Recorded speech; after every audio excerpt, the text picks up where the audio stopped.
अब सोल्यूशन हमने पढ़ा तो हमें जानना है concentration of the solution. Concentration का क्या मतलब कि एक सोल्यूशन में कितना सोल्यूट है, कितना सॉल्वेंट है, उस कॉन्सेंट्रेशन को हमको जानना है। क्योंकि सोल्यूशन जाना तो सोल्यूट और सॉल्वेंट का कितना कितना क्वांटिटी है उसको भी जानना पड़ेगा। तो उस हिसाब से हम लोग एक सोल्यूशन को 3 पार्ट में डिवाइड कर सकते हैं, सैचुरेटेड, डाइल्यूट और कॉन्सेंट्रेटेड।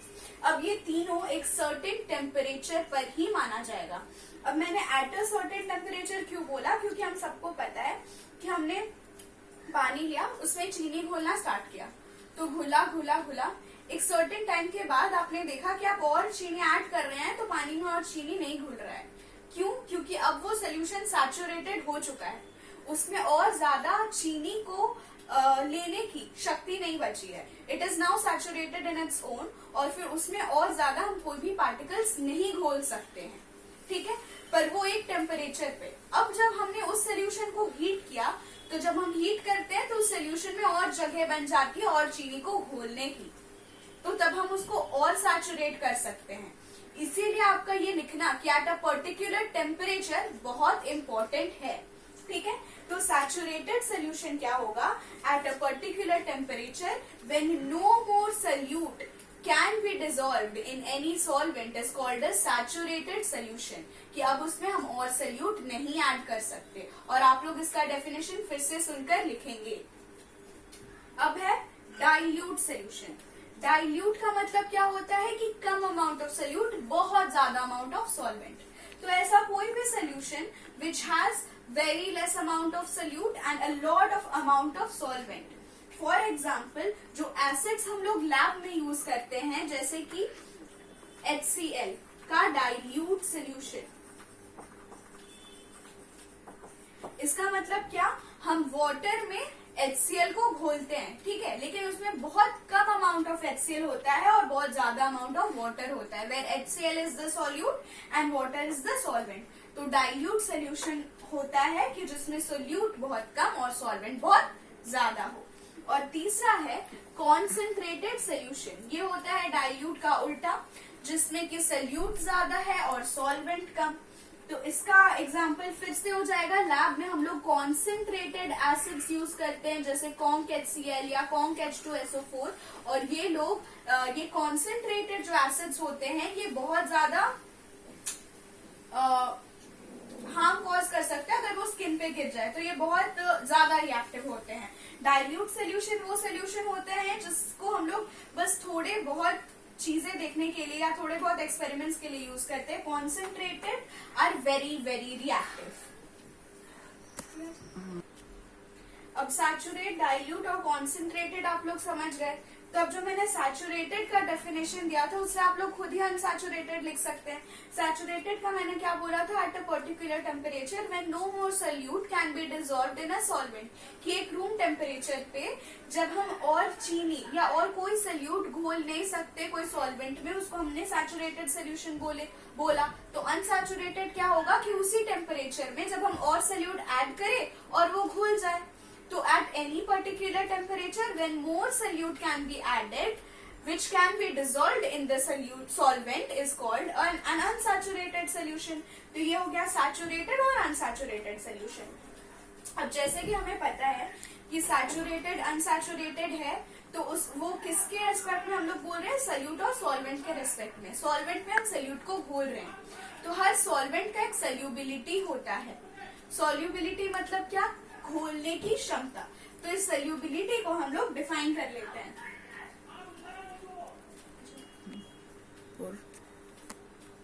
तो सोल्यूबिलिटी को हम लोग डिफाइन करते हैं कि एट वही सेम चीज एक पर्टिकुलर टेम्परेचर पे सैचुरेटेड सोल्यूशन में हम लोग कितना सोल्यूट घोल सकते हैं सॉल्वेंट में। तो आप लोग डिफाइन करेंगे the amount of solute present in saturated solution at that particular temperature is called it solubility. अब जहां बात आई टेम्परेचर की, तो आप लोगों को ये पता चल गया होगा कि हम लोग टेम्परेचर बढ़ाएंगे या घटाएंगे तो उसके साथ सोल्यूबिलिटी बढ़ेगा या घटेगा, ठीक है। तो अब कॉन्सेंट्रेशन ऑफ सोल्यूशन क्या होता है, कितना अमाउंट ऑफ सोल्यूट है एक सोल्यूशन में। तो it will be equal to, ये आप लोग फॉर्मूला के हिसाब से लिखेंगे, concentration of solution is equals to amount of solute by amount of solution, या तो कितना अमाउंट ऑफ सॉल्वेंट है और कितना अमाउंट ऑफ सोल्यूट है, तो आप लोग एक और फॉर्मूला लिखेंगे, और concentration of solution is equal to amount of solute by amount of solvent. इतना तो हमने बहुत बार सुन लिया है अभी तक। अब इस कॉन्सेंट्रेशन ऑफ सोल्यूशन का दो और फॉर्मूला होता है जो दोनों आपको याद रखना बहुत जरूरी है। जैसे कि आपको पता है कि आप लोग क्लास 9 में आ गए हैं, न्यूमेरिकल्स के बिना केमिस्ट्री पूरा नहीं होगा, लेकिन फर्स्ट चैप्टर में नहीं था, आप लोगों की खुशकिस्मती। ये सेकंड चैप्टर फर्स्ट चैप्टर का कंटिन्यूएशन है, इसलिए हम लोग साथ में भी कर रहे हैं और न्यूमेरिकल्स भी साथ में डिस्कस करेंगे, ठीक है। तो इसलिए फॉर्मूला याद रखना आपका काम। अब सोल्यूशन को हम लोग मास by mass percent of a solution लेते हैं, मतलब मास से हम लोग देखते हैं कितना मास ऑफ सोल्यूट लिया और कितना मास ऑफ सोल्यूशन लिया। तो फॉर्मूला होता है मास of solute by mass of solution into 100। जितना मास ऑफ सोल्यूट था बाय जितना मास ऑफ सोल्यूशन इनटू 100। ये फॉर्मूला से हम लोग को मास बाय मास परसेंटेज मिलेगा, क्योंकि मास बाय मास कर रहे हैं, ठीक है।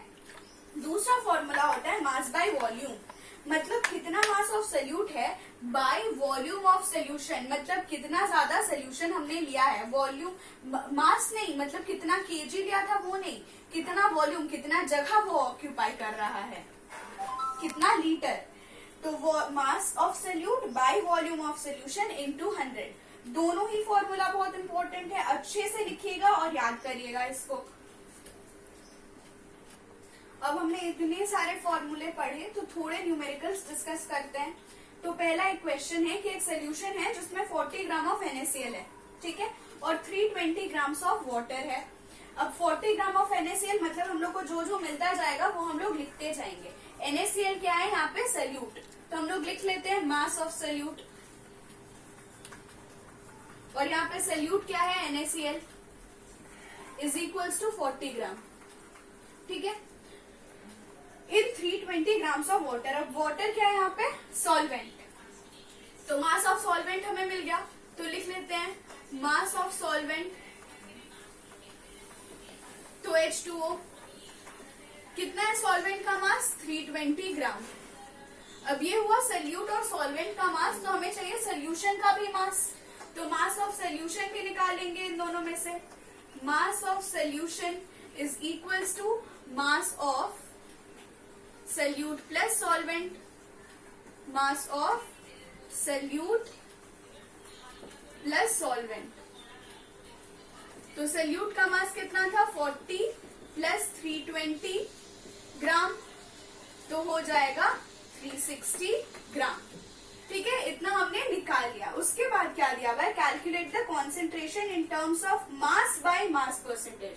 मास बाय मास परसेंटेज, इसका मतलब हम लोग मास बाय मास परसेंटेज का फॉर्मूला यूज करेंगे। और वो फॉर्मूला क्या था? आप लोग फॉर्मूला लिखेंगे, मेरे पास यहाँ जगह नहीं है, आप लोग लिखेंगे mass by mass percentage of a solution is equals to mass of solute by mass of solution into 100। तो हम लोग लिखेंगे according to question mass by mass percent, mass by mass percent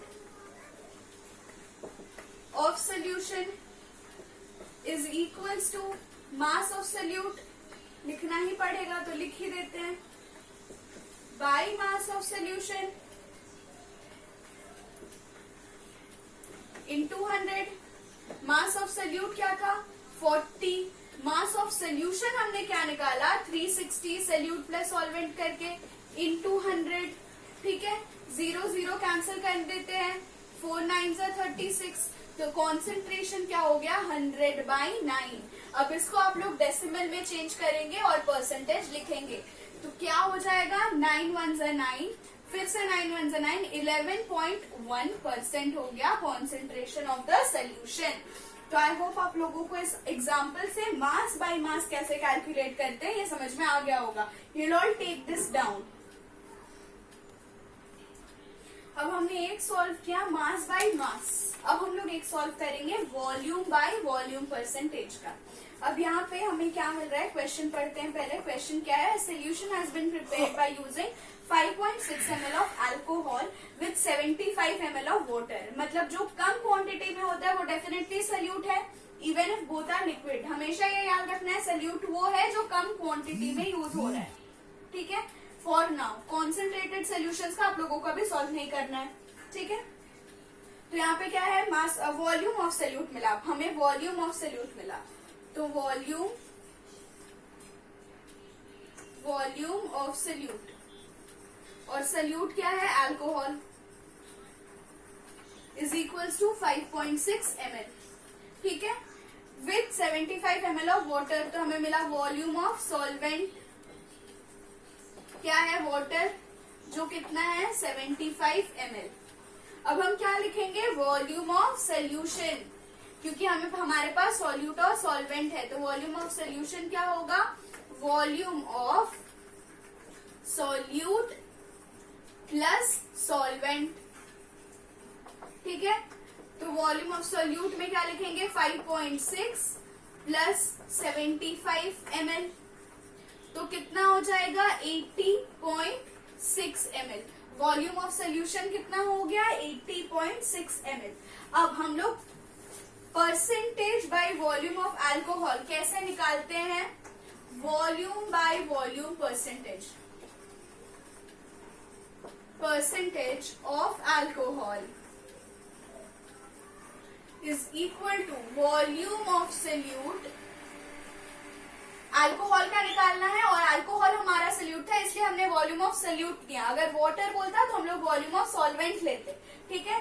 तो वॉल्यूम ऑफ सोल्यूट जो कि था alcohol, क्योंकि हमें अल्कोहल निकालना है, बाय वॉल्यूम ऑफ सोल्यूशन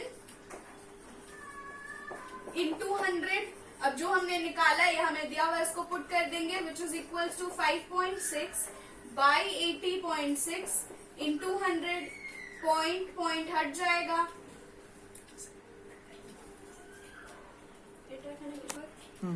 इसको आप लोग पूरा कैलकुलेट करेंगे और आंसर आएगा is equal to 6.95% of alcohol. मतलब 6.95% ऑफ अल्कोहल मिला हुआ है 100% ऑफ द सोल्यूशन में, ठीक है। अगर 6.95% ऑफ अल्कोहल है तो कितना परसेंट ऑफ वाटर है, 100 माइनस 6.95।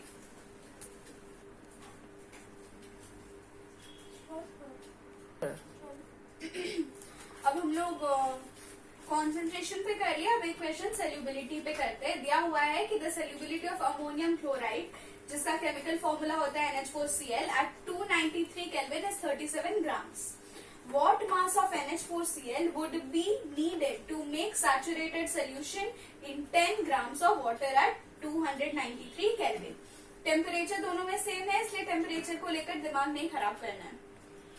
हमेशा जब यहाँ पे सोल्यूबिलिटी दिया हुआ होता है वो 100 ग्राम्स के रेस्पेक्ट में ही दिया है, ठीक है। तो यहाँ पे तो हम लोग लिखेंगे सोल्यूशन में पहला होगा solubility of NH4Cl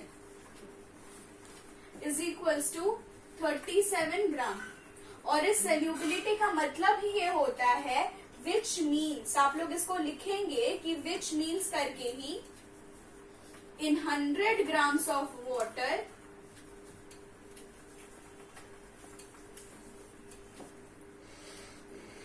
37 grams of NH4Cl या ammonium chloride is present. Solubility का मतलब ही यही है कि सोल्यूबिलिटी किसी का दिया हुआ है तो वो 100 ग्राम्स के रेस्पेक्ट में ही दिया हुआ है कि 100 ग्राम्स ऑफ वाटर में NH4Cl का इतना प्रेजेंस है, वाटर में नहीं, 100 ग्राम्स ऑफ सोल्यूशन में प्रेजेंट या डिसॉल्व, ठीक है।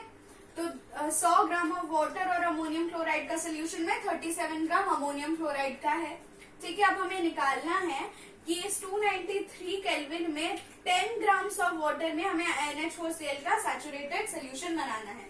ये था 100 ग्राम्स में, तो हम लोग इसको लिख सकते हैं 100 grams of water has 37 gram NH4Cl।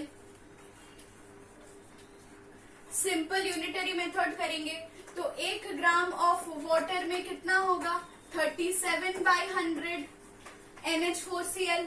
ठीक है, तो 10 ग्राम ऑफ वाटर में होगा 37/100 into 10, 0 0 cancel, which is equals to 3.7 gram of NH4Cl। ठीक है, आई होप आप लोगों को समझ में आया होगा। बहुत इजी क्वेश्चन था पर मैंने करवा दिया क्योंकि ऐसा क्वेश्चन भी आ सकता है और वो ट्रिक कर सकता है आपके दिमाग के साथ। देखिए टेम्परेचर सेम है तो टेम्परेचर में कुछ चेंज नहीं करना था, टेम्परेचर को लेकर सोचना ही नहीं है, वो आपको कंफ्यूज करने के लिए दिया है। आपको सिर्फ कॉन्सेंट्रेशन निकालना है NH4Cl का। अगर टेम्परेचर अलग दिए होते तो हम टेम्परेचर के बारे में सोचते, टेम्परेचर सेम है, सोचना ही नहीं है, सोल्यूशन सिर्फ इतना सा है।